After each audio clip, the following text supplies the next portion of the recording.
আমরা আরো একজন ফুটবল প্লেয়ারকে পেয়ে গেছি লোকাল, আজকে তার কাছে জানতে চাইবো সে কোন দলের ফ্যান এবং তার কাছে টপ 3 বেস্ট ফুটবল টিম যারা কিনা হচ্ছে এবারের বিশ্বকাপ জেতার সম্ভাবনা আছে।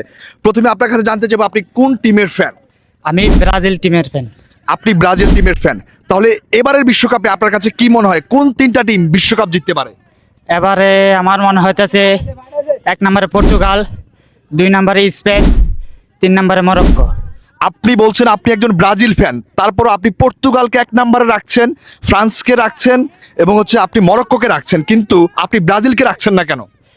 এবার আমি পর্তুগালকে 1 নম্বর রাখার কারণ হলো এটা রোনালদোর শেষ বিশ্বকাপ, তার একটা বিশ্বকাপ দরকার আছে। ব্রাজিলের 5টা বিশ্বকাপ আছে, এবার ব্রাজিল না নিলেও হবে, কিন্তু রোনালদোকে এবার দরকার। মানে আপনি ব্রাজিলের ভক্ত হলেও আপনি রোনালদোর একজন বড় ফ্যান এবং রোনালদোর লাস্ট বিশ্বকাপ, তাই আপনি চাচ্ছেন এবার ব্রাজিল না জিতলেও হবে, রোনালদো যেন বিশ্বকাপটা জিতে। ধন্যবাদ।